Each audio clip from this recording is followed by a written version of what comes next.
All right, let's dive right into this explainer. Today, we're taking a journey through a super special biblical text, Psalm 74. We're going to talk about exactly what we can do when big, confusing, or, let's be honest, kind of scary things happen in our lives. Because, well, sometimes life just doesn't go the way we planned, right? And it can be really tough to know what to do with all those huge feelings. But the cool thing is, this biblical text gives us an incredible roadmap for exactly that. So I want you to stop and think for just a second. Have you ever felt completely forgotten? Like, imagine a time you felt just really sad or alone, or maybe like absolutely nobody was listening to you.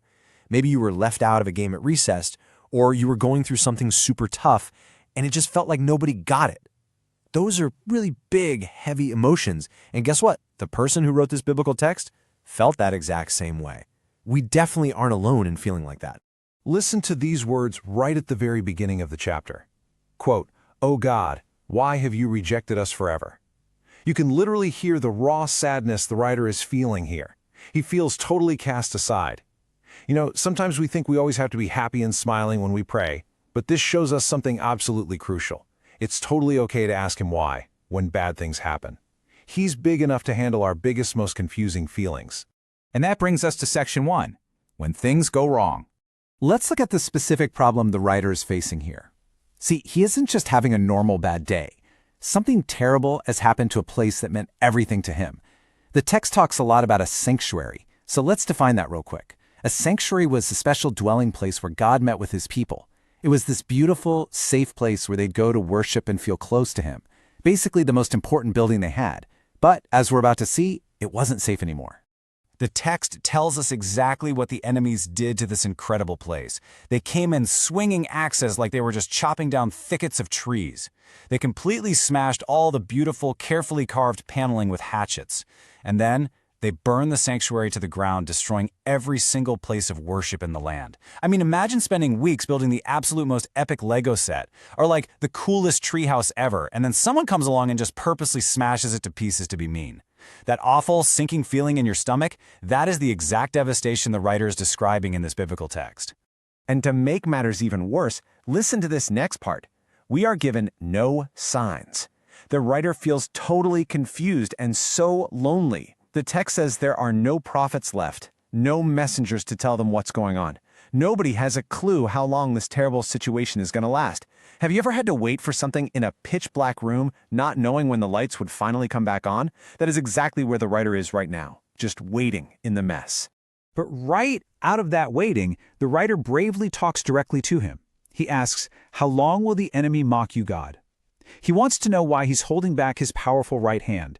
Basically, he's asking, "You are so strong. Why are you hiding your hands in your pockets and letting the bullies win?" It's a really real, very honest question. Which leads us to part 2, remembering his great power. Now, right in the middle of all this sadness, the writer does something totally amazing. He shifts his focus. He makes an active choice. Instead of just dwelling on those feelings of being forgotten, with no signs and a completely ruined sanctuary, he chooses to remember what he has done in the past. He remembers that he is king and that he brings salvation. It turns out, when we're stuck in the sadness, the very best thing we can do is force our minds to look at his incredible power. And think about what the writer remembers, because this is where the text gets super epic. Think about his awesome power. The text says he literally split open the sea. By his power, he broke the heads of the sea monsters in the waters, even crushing the giant scary monster Leviathan. I mean, no way, right? He opened up springs and completely dried up rivers. And if that wasn't enough, he created the day, the night, the sun, and the moon. He literally controls the seasons, making both summer and winter. When you're feeling small and defeated, remembering that he can defeat giant sea monsters and control the actual sun, yeah, that changes everything. So the really crucial point here is this quote, "But God is my king from long ago. He brings salvation on the earth." Remembering all those massive, incredible things he did reminds the writer that no matter what the enemies just smashed or burned down, he is still in charge. He is still king, and he is the one who brings rescue and salvation. Let's move into our final section, part 3, asking him for help. We're going to see how all of this builds into a super confident plea for help now that the writer has remembered his incredible power. Because once you remember how strong he is, asking him for help suddenly feels a whole lot more hopeful. Now, to understand this part of the prayer, we need to decode a really important word from the biblical text: covenant. A covenant isn't just a regular promise, like saying you'll clean your room later. No, it's a super strong, completely unbreakable promise he makes to his people. So when the writer is praying here, he's asking him to remember this special, ironclad guarantee he made to always be their God. The writer prays, "Do not forget your dove or your afflicted people." I absolutely love this imagery. He calls the people a dove. You know, doves are gentle and sometimes they're kind of defenseless against bigger predators. So the writer is asking him to protect his people from the wild beasts and the violence filling the land. Because even though they're hurting right now, they're as precious as a gentle dove to him. Then the prayer becomes so powerful and active. Quote, "Rise up, O God, and defend your cause." He's basically saying, stand up. Don't ignore the uproar of the enemies. The writer knows for sure that he is strong enough to step right in and stand up for those who are being bullied and hurt. And that brings us to this beautiful, super hopeful moment near the end of the prayer. May the poor and needy praise your name. Even though the sanctuary was in ruins and things looked absolutely terrible, the writer trusts that he will rescue the oppressed. He really believes that the people who are hurting right now will one day soon be singing happy praises to his name again. See, the story doesn't end in the ruins. It ends in praise. So how do we actually use this?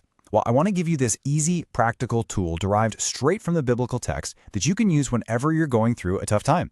Just follow these 3 simple steps. Number 1, tell him your real feelings. If you're sad, mad, or confused, just say it. Number 2, remember his awesome power. Think about the giant sea monsters, the oceans, and the stars. And number 3, ask him to keep his unbreakable promises to you. I want to leave you with this final thought and question. Next time you feel sad, confused, or just like your world is getting a little smashed up, what amazing thing that he made will you remember? Will you look up at the sun and the moon? Will you feel the freezing cold of winter or the awesome heat of summer and remember exactly who made it all? Keep your eyes on his power and let that give you hope when things go wrong. Thanks so much for joining me on this explainer, and keep exploring.